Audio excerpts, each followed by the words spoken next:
Major. I truly do appreciate you being Rangers lead the way. Rangers lead the way. Rangers lead the way, and it helps that you're in close proximity to me. But I couldn't think of a better person to kick this off. And thank you for having us in your home. And it's quite the setting to go down memory lane with. The Battle of Baqubah, Diyala Province, the troop surge, and yeah. So, but before we get into that, just some questions about yourself. Where did you grow up?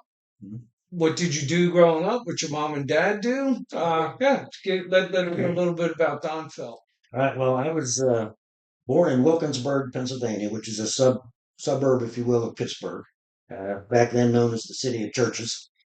I grew up in Monroeville, Pennsylvania, which is not very far away from that town. My parents were both locals, Little Creek, Pennsylvania. They were married a long, long time, but they're passed away at this point. But so I grew up in Monroeville, kind of a standard kind of suburban life, if you will. I started first grade with kids I graduated high school with 12 years later. My hobbies at the time was martial arts. Was very heavy into martial arts at the time, which I think, in a sense, gave me a lot of physical fitness and discipline which set me up when I did join the military later, and that helped. I have one brother. We both studied together. And, he's a few years younger than I am. So, is military service something that runs in your family? To a point, yes. My father had three brothers, and during the Second World War, the four boys all served during the war. One in the Army, one in the Navy, one in the Marine Corps, and one in the Air Corps. My dad was the soldier. He was the youngest of the group. So he was just in pretty much at the end of the war. He served in occupation duties in Japan, as a matter of fact.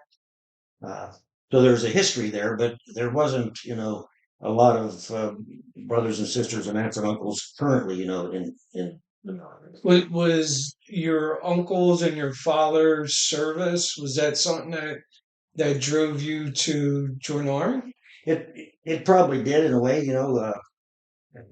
Put it in perspectives. I was born in '56, so the war had only been over 11 years. Right. They didn't talk about things much back then. But I grew up as a kid, in the late '60s, early '70s, with the Vietnam War going on. In my mind, it was always a question as to whether I would be, would I serve? Would I be drafted? Would I volunteer if my country was at war? Probably wasn't going to sit at home. Right. So that was an issue. But the last troops came out of Vietnam in January '73. I graduated high school in June of '74 at the age of 17. Okay. So we had stopped the draft. We were not in Vietnam anymore at that time. So I didn't feel the need, if you will, to serve at that moment. So I pursued other interests that I had after high school. Like what? Well, I actually had my own karate school. So really? Yeah.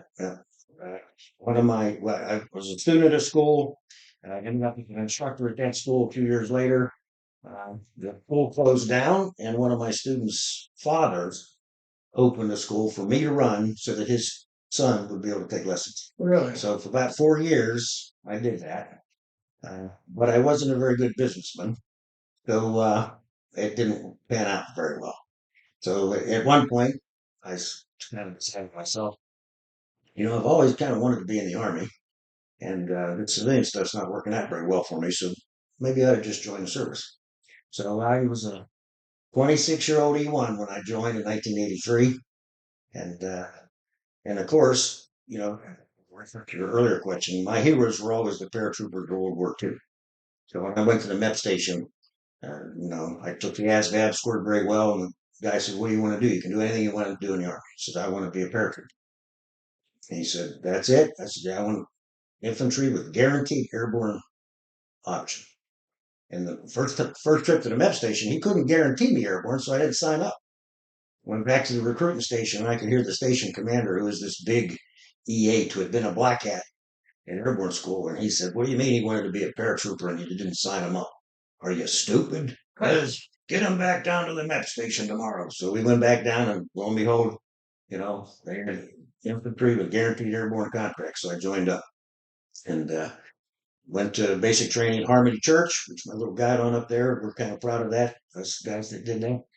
And my whole platoon went from basic training in OSIT, one station unit training for infantry, went to airborne school, and we all went to the 82nd. We weren't all in the same unit in the 82nd, but we stayed close. In fact, last year we went back to Fort Benning, now Fort Moore, for our 40th anniversary of basic training. There were 8 of us that went back there. Yeah. Basic training reunion. Yeah, from our platoon. That's pretty awesome. It was pretty cool.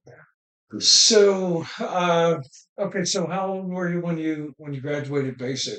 Was it? Well, I was 26, but I turned 27 in jump school. So I reported to my first unit on the 10th of December, 1983, as a 27-year-old E1. The week after they came back from Grenada.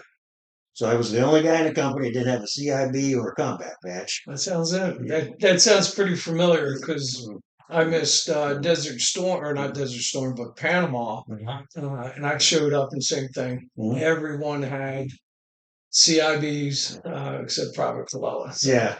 Well, and I was an older guy living off post. I was married. We had a child, and so it was a little different, being the new guy. The next month, we went to Panama for Jungle Operations Training Center. And well, in fact, when I showed up, it was wintertime, and I was wearing my Army sweater underneath my BDUs. And the first sergeant says, "You look like a pretty strong young man. I'm going to put you in a machine gun team." So he made me on a 60 team. And we went to Panama. And the gunner, who was this smart mouth kid from Boston, he became a heat casualty. So they took the gun from the gunner, gave it to the assistant gunner, who fine soldier, but he was only about 5'2". And, the gun's 39.37 inches long, so it was almost as long as he was tall. But he became heat casualty, so they gave the gun to me. The brand new E1 man guy, up. right? Next man up. And I didn't give it back until they made me give it back. So it started off, a good reputation in the unit, even though I was the new guy and kind of untested and all that kind of stuff. At least, I helped the gun. So one of my favorite pictures in my album is me with jungle fatigues from that time holding the machine gun in the jungle. Isn't it interesting? Like how sometimes it just gets brought down to sheer like brawn, right? Like who can run the fastest, who he scored. Like that's one of those things. I mean, of course, we want intelligent people as well, but you can be as smart as you want. But if you can't hump that 60, you're a liability. Next man up, Well, as a matter of fact, it brings me to a point. When I did join the military and it worked out pretty well for me, I decided that I probably ought to do my best because the civilian thing wasn't working that well. So, I did everything I could. I entered the Soldier of the Month competitions and I won the Soldier of the Year competition. Liked that so much, I went back and won the NCO of the Year competition for the 82nd. And that gave me a slot in Ranger School. And so while I was in Ranger School, back then, we had to climb that 70-foot pole like a telephone pole. Right. And then commando crawled down the rope, and then you had to hang and fall into Victory Pond and such, So, and of course, before that, they make you crawl under the wire and, run through the mud and do all that stuff. So I'm climbing that pole. I can feel it swaying in the wind.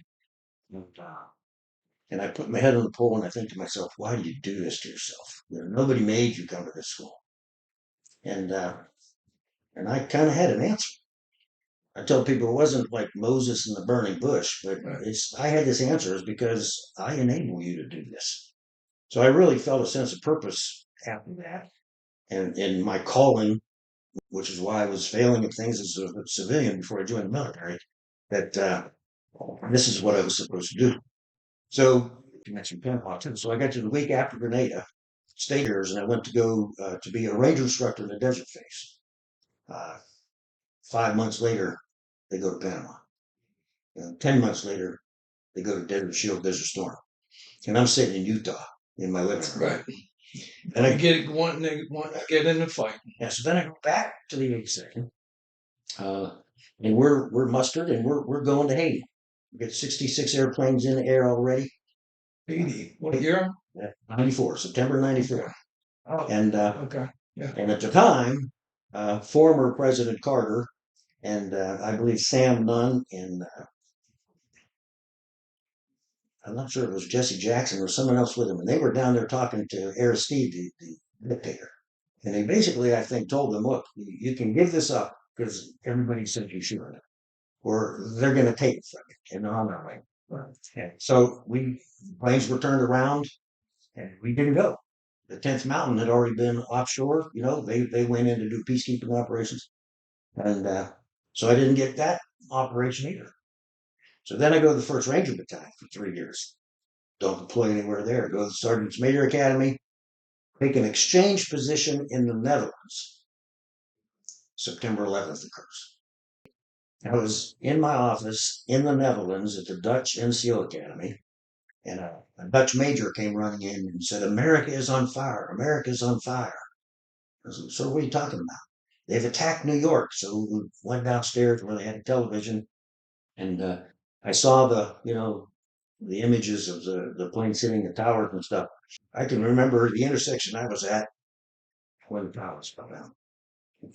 And so after that, I said, well, I'm not retiring now. There's not going to be any excuse not to be in the game at this point.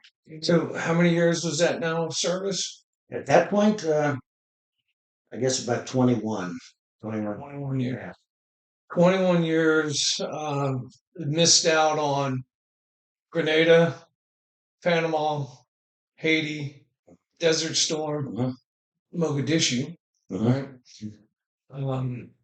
Yeah, but I think you made up for it. Combat experience. So all the way up to getting to Fort Hood, you had a lot of good assignments, but just haven't been in combat. No, a lot of good training. And I'll tell you what, I really was fortunate to be in some of the units I was in. The laundry list of key leaders that came out of those units is just absolutely amazing. Especially in the battalion, 3rd Battalion of the 505th, when I was there as a sergeant first class and a first sergeant. Amazing people came out of that unit. And then the Ranger Battalion, of course, too. But I was very fortunate to have all that great training and a strong moral upbringing by my parents, I believe. And that gives you gumption when times are tough. So I deployed the first time. I turned 48 on the first deployment. The second deployment with you, I turned 50 and 51. And so your first deployment, let's jump into that in a minute. So your first deployment, you were a battalion sergeant major? Yeah, I was an infantry battalion sergeant major, 19 Cav. It was a 9th infantry battalion at that time. I was a line harness, maneuver battalion. We were in Baghdad in the Haifa Street area, just outside of the green zone. The 3rd Brigade at that time had responsibility for the green zone. And we had 1 battalion, basically 3 ACAV within the green zone, and 19 had Haifa Street, and 27 with the 2 infantry battalions at the time, because back then it was set up as the standard 2 and 1. So how many people were in your battalion? Combat troops? Oh, roughly 700 or so. So it's an interesting deployment. So Bravo Company had deployed earlier than the entire division. Straight mech unit. Straight mech battalion. They were assigned to a tank battalion working for an airborne brigade under the Marine Corps in the Ramadi area. All right. Then when we deployed, balancing the load, because the 39th Brigade out of Arkansas came along also. They gave us a light infantry company, and we gave them a heavy infantry company. So technically, my battalion had 5 companies. I had 2 Alphas and 2 Charlies in the headquarters. So I had Charlie of the 19 Cav, Charlie of the 153rd. And was Charlie Company infantry? Yeah. Okay. Yeah. And then I had an engineer company, which was Alpha Company, the support company, which was Alpha Company, a Ford support company, and then the headquarters. So it was kind of a call sign. At that time, it was headhunter 9. The 19 Cav headhunters from Vietnam time. So but having several ACOs and BCOs, that probably really added to complex environment. Well, our Charlie company went by the call sign Crazy Wolf. So they were Crazy Wolf 6, Crazy Wolf 9, so on. And So what year was that? that was 04? 04, 05. Yeah, O.I.F 2, 04, 05. March 04 to March 05. I redeployed I got back within hours of my granddaughter being born at Fort Hood. So, So significant operations during that time period. oh yeah, we had a couple of them. It was kind of interesting. So my commander at the time, Colonel retired Tom McDonald, who was a stud, very moral man, very tough competitor. So the first big mission we did on Haifa Street to try to get control of the insurgency there, he called Operation Haifa Smackdown because of the whole WWE thing and all that. Well, General Corelli didn't like that much because we were trying to be, winning hearts and minds and so on and so forth, and the SmackDown thing didn't translate very well. And so General Corelli, being a big baseball fan, when we built one of the first outposts ever in Iraq, we called that Operation Field of Dreams because we knew when we built it, they would come. Yeah, so we had pre-positioned a whole bunch of, sandbag material, T-ball material, concertina wire, all that kind of stuff. And if memory serves me correctly, it was like Christmas night when we moved all this stuff into position so that the next morning the insurgents woke up and wondered, how the hell did they do that for night? And it was at the north end of Haifa Street in the a little palace that Saddam had was right on the bend of the river. It's kind of like a summer home or something, I guess, so it wasn't a huge place, but it was big enough to put a company in. And at this point, we actually had a company attached to us from the 82nd, with another Alpha company. Now that I think about it, from the 325.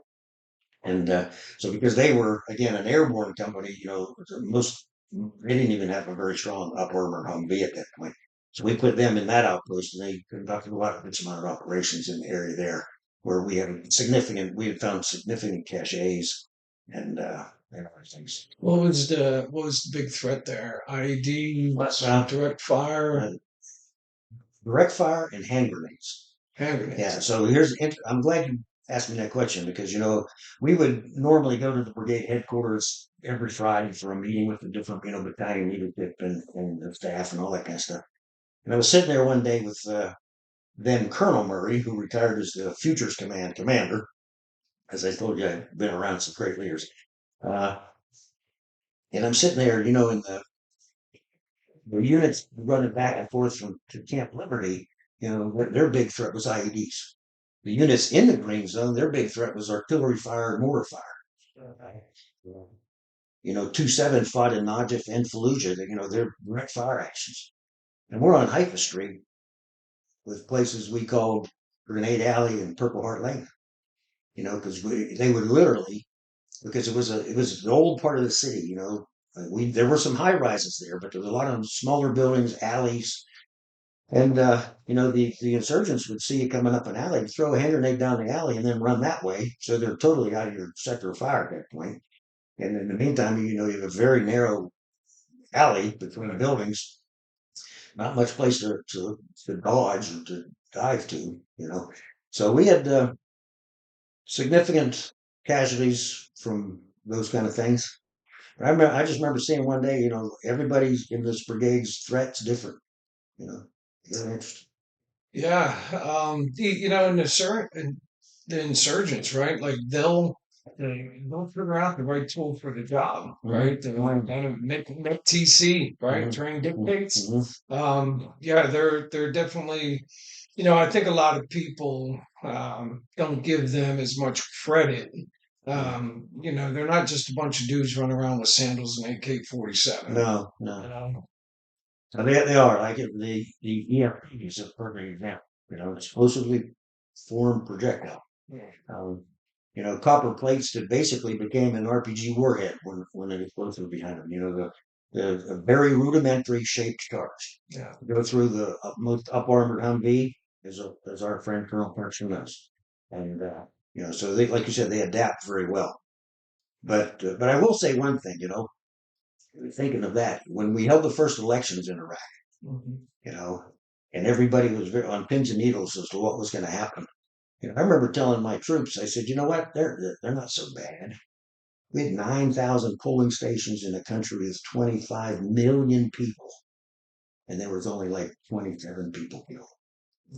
I mean, you could have done work. You and I could have done more on ourselves. We certainly put it on lockdown. I was Sure did. Yeah.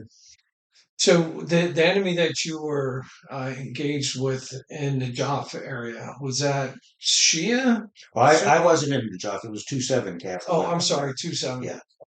Which I believe Colonel Karcher was, I believe, the S3 officer. Who was your battalion? Who was the main opponents? The Sunnis, the Shias, combination thereof? I think it was a combination thereof. And truthfully, at this point, I can't really lay out the neighborhoods in Baghdad and how it all worked. But in part of the area, like I said, well, that little outpost we built was on the edge of this nice sector of town called Salamia, where apparently we play on Saddam's name, and a lot of his wealthy cronies were in that area. And then just south of that was the area with the high rises, and there were some tall buildings. I'm talking, like 20 stories tall or so, and I think there were 9 of them. And part of the idea that I understand from back in the day is he wanted to replicate something like Jordan or Lebanon. He wanted something that he could say, this is how nice our city is. And all that was just north of the green zone, where they had the palaces, and they even had their memorial for soldiers there, if you remember that. And so it was kind of a showcase area, but just behind it were slums. So how many months did you guys operate in that area? 12 months. 12, Yeah. 12 months. We got there, I think we got into sector, after having moved through Kuwait on April 2nd, and we were welcomed by mortar fire. And then, of course, you remember it was April 4th that it hit the fan in Fallujah and Haifa St. So it kind of went downhill pretty quickly right after we got there. And the unit we replaced was an artillery battalion. So as back then we had to take all kinds of soldiers and make foot soldiers out of them, basically. So they had been operating in a sector, but an artillery battalion is much smaller than an infantry battalion. Yeah. They didn't have Bradley fighting vehicles. They didn't have the wherewithal that the infantry training gives in order to do that. So I think the sector blew up a little bit after we got there because we were out there patrolling all the time and probably stirring up the bee's nest, if you will. Yeah, it's sometimes it's like, hey, if they're not messing with us, we'll just continue to. And I think we dealt with a little bit of that in Baqubah. Is if people aren't rocking the boat, they have tactical patience, and they can sit there and they can build their combat power. They can build their defenses. They can put in their IEDs. So they're pretty patient if you're not stirring up the hornet's nest. So casualties. Where were you at when it came to the casualties at the end of that? In that rotation, the battalion had 9 men killed in action. We had 2 contractors who were killed. I can't remember the amount of wounded, but we had numerous wounded. We had guys wounded multiple times because the shrapnel from a hand grenade in many cases won't be a life-threatening wound. But so they would get patched up, take a few days or a week off, and then they'd be back in the fight. So we had 9 men killed in action. In fact, those men are memorialized on this statue here behind me.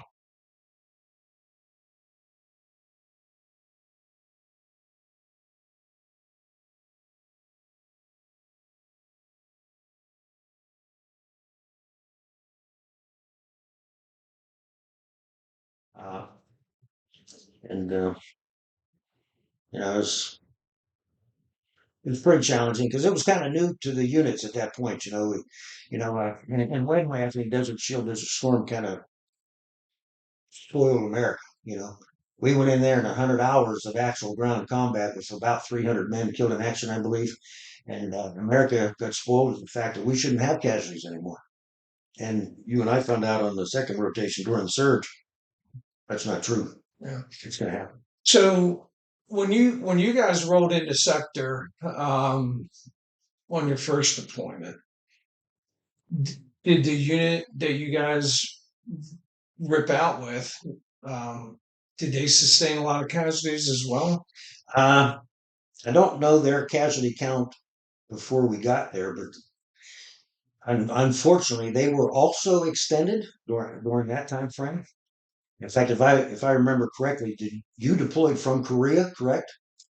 My first Your deployment, first yeah, deployment, right? yeah. So remember then we took the Op 4 from Fort Polk, we took guys from Korea, we took the old guard to places.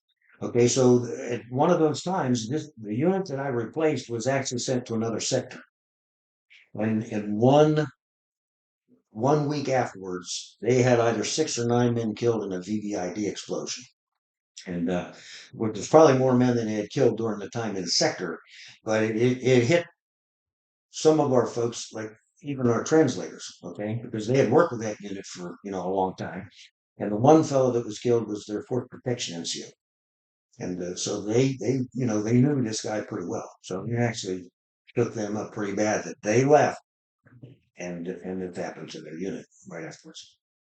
So Wow. So 12 months, you got your unit wraps things up. You redeployed back to Fort Hood, Texas. And what year was that? 05, March 05. March of '05. Okay. So talk me through what you went into next. What was the next step for Sergeant Major Phil? Okay, well, as a matter of fact, I believe right before we redeployed, I was notified that I would become the brigade sergeant major. The brigade sergeant major at the time was retiring.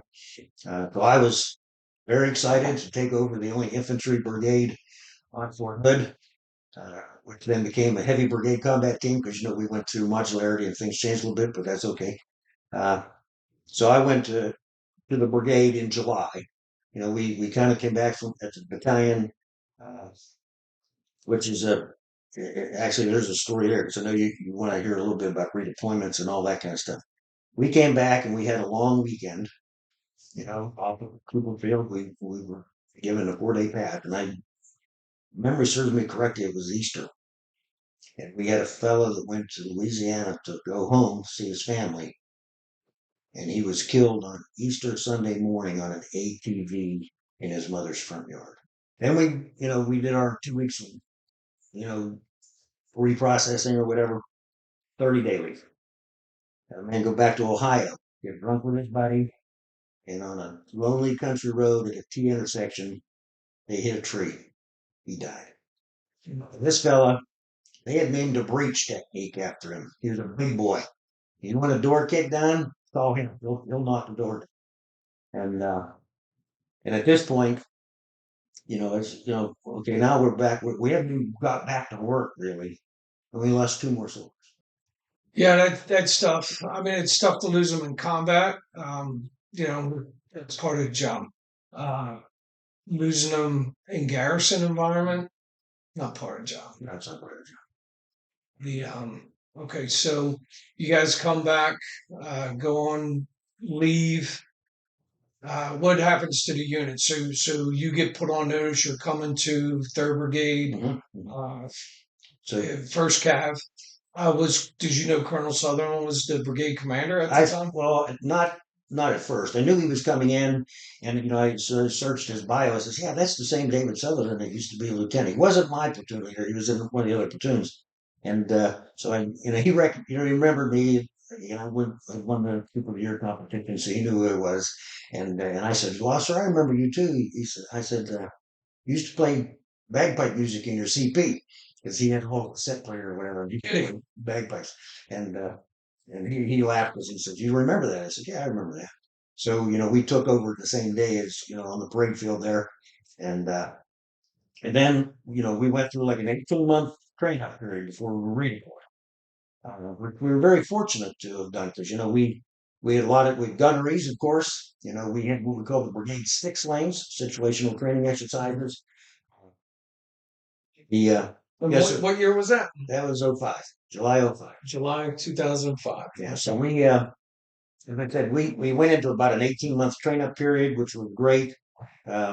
We had a lot of training to do. I remember Colonel Sullivan and the staff trying to sit through all the assigned tasks that the Army said you had to do before you deployed, and that it's impossible for anybody to do all these tasks. You have to prioritize, pick out the most important ones. We're going to focus on them. With obviously gunnery was a big part of it. Um, but we also developed the brigade six lanes, a situational training exercise, so that we would put people into a cordon search environment in a mount environment, which I believe is where I first met you, or to work with you closely. Uh, and then, we had the, like IED lanes, envoy security, all those kind of things. We set up those good training exercises. And then we also went to Fort Polk for Joint Readiness Training Center rotation, which was set up primarily uh, against an insurgency living in FOBs, forward operating bases. So we did a lot of that uh, and operated, against the world class Op 4 down there, which keeps people on their toes. Oh yeah, Great training. oh yeah, for sure. So, and then we were given the mission to deploy. So before we get into the deployment, Mhm.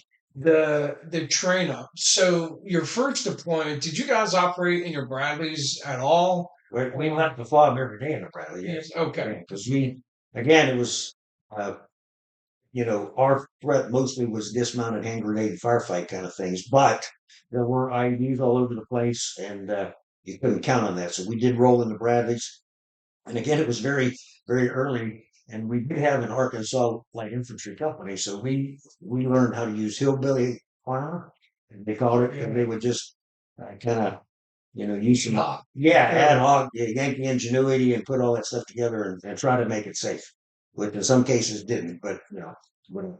So we had to roll out in Bradley's, uh, and then, which I think we anticipated going into the next fight we would do. Okay, so did you guys? I remember JRTC railhead and all the vehicles down there.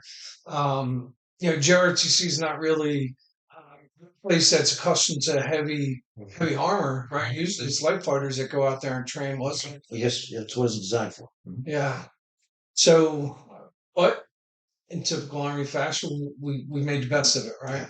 I believe part of the reason is that JRTC is more set up against an insurgency type fight than NTC was. Yeah. So it was probably better to send a unit there for preparatory training.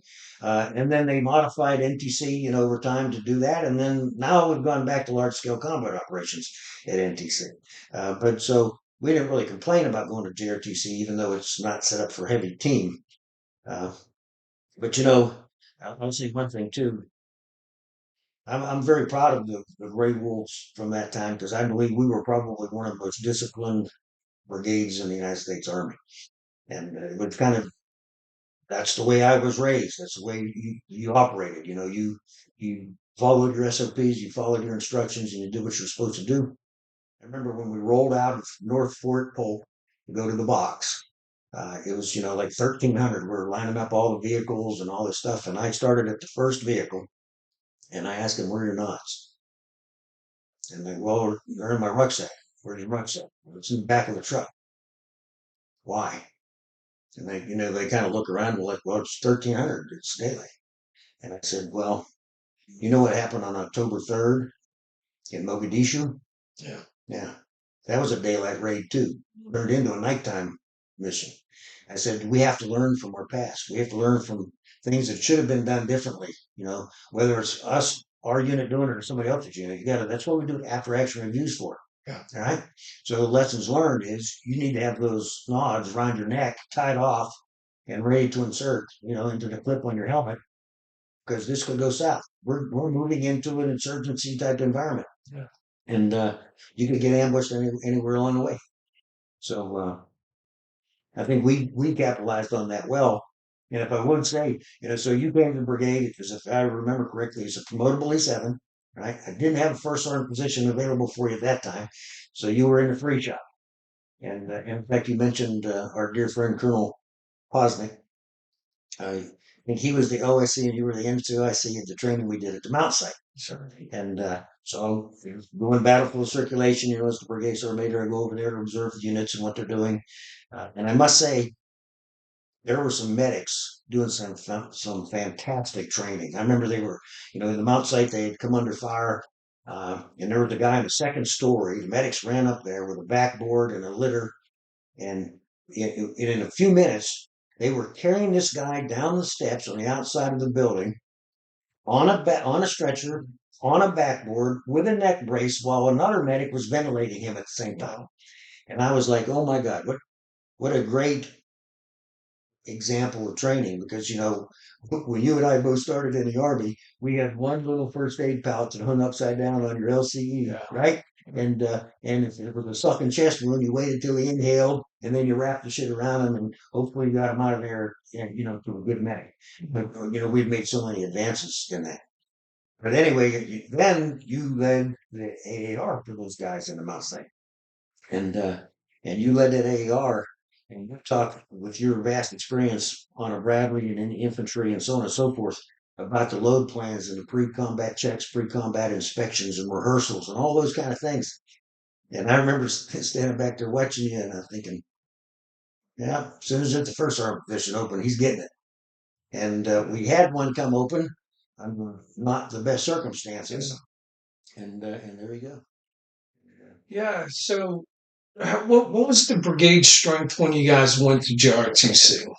Were you guys already at 100% strength and ready to roll? Or? I couldn't quote the numbers, but we were high percentage strength. Pretty close. The Army wants to make sure that every unit is at a certain level before they deploy and so on and so forth. And unfortunately, they'll count people that really can't deploy right now, Yeah. But that's another subject. But yeah, we never really had a problem in terms of numbers of personnel and so on. Not that I recall anyway. We seemed to have who we needed, where we needed them. And I was always pleased about that. Yeah, it is one of those things where you do have people on the roster that are taking up space, right? You have guys work at the gym, you have guys, various places, and there's a reason why they're at the gym, whether they're broke or on recovering from a surgery or something. Surgery. There was already people that were already deployed multiple times. Mm-hmm. Perhaps even wounded, come back, they're recovering, they're still on your roster though, right? Mm-hmm. So, so overall, the brigade was pretty healthy. We JRTC, and I'm kind of smiling thinking about a conversation I had with the division sergeant major at that moment, because there was, the low density MOSs are obviously hard to fill, and you're trying to cross level the division, and they were the airfield control people. These are 14 papas or 15 papas. I can't remember exactly the number. And he calls me up and says, "Hey, I noticed you have 6 of these guys, and First Brigade only has 2, and I need to move 2 of your people down there." And I said, "Okay, I'll give you 2 people. You want the guy with the broken leg or the young lady with the sprain?" I said, "It's not going to do them any good if I give you 2 people, because I'm not going to give you my 2 best people. Right. I have done that before. Okay, you should do that." I said, "But just because there's a number on my book by MOS doesn't mean that that's exactly the way it is. And you got to put the round peg in the round hole." Yeah. Sure. And sometimes that round peg, they may be tall, they may be short, they may be male, they may be female, they may not even be the right MOS. Right. So when you guys went to JRTC, did you know what the brigade's mission was going to be in Iraq that you were training up for? I'm not sure exactly of the time frame. I can't remember. But we prepped to deploy, especially towards the end, to go in as the reserve. Right? We were supposed to be the core reserve. That's what I remember. Right. So as we ready for a pre-deployment site survey, or PDFS, the colonel and I and the battalion commanders and a lot of staff officers, we went over and we visited 4 different sectors. We went to Ramadi, where Sean McFarland was the commander, and where Dave Sutherland got hit with his first IED. His Humvee with 2 vehicles in front of mine, and hit right on his door. I think I remember him coming back and saying, "Yeah, and Ramadi coming back. This is a sport." It's a sport. I think I remember him saying that. We went a couple other places, all of which I can't even really remember. And we anticipated going to Kuwait and Debrief and doing a lot of great training until we were called. Yeah. And then stuff changed in July. We did. Zakari was killed. And the insurgency took on a new flavor. And of course, he was killed in a location about, 10 miles west of our Warhorse in Hit. Is that the name of the town? I think. Something like that. Yeah. All I know was just outside of our main area. Yeah. So out of those 4 areas that you guys went and did a pre-deployment site survey, was Baqubah on the list? No, we never visited Warhorse until we showed up. So I will put my hat to the American soldier to be flexible, Semper Gumby, and the commander and the staff. That was a big switch, but things changed a lot when the circumstances of the enemy changed, and but we had done a lot of great training. So to me, it wasn't that big. No, I didn't want to sit in Kuwait for a year and watch everybody else do the job. No. And so we were given the new mission, and we went to the sector. And this is kind of another thing too. We were trying to withdraw, trying to decrease our troop strength in Iraq. At the same time, the insurgency was growing, and they were going in opposite directions. Bob Gabe, where the MiTT team was, and was in your sector. It had an infantry battalion on it at one point, and then when we were there, they had the MiTT team, the mobile training team for training the Iraqi army, and an SF detachment. Yeah. And so back to Kuwait. We're there. I remember going over with Captain Austin, Colonel Karcher, a couple other folks, because we had that mindset that we were going to go and be like the QRF for the whole entire country. Once they figured things out, they would send us, but in the meantime, like you said, we would do a bunch of great training, right? But that changed kind of quick.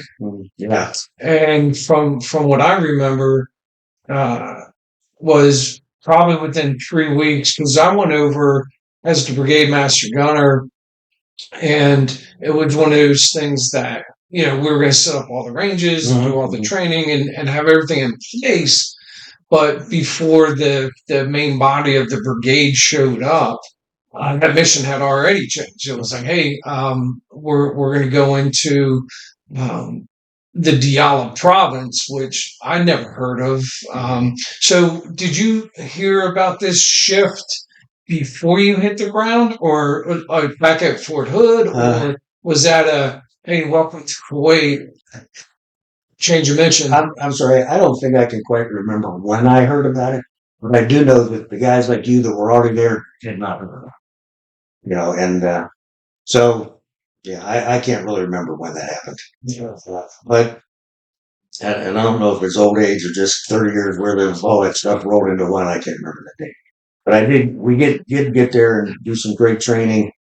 But I'm smiling too because I'm thinking. I remember the rollover training with the Humvee, and we did that training because we were suffering, people dying in rollovers, and so on. And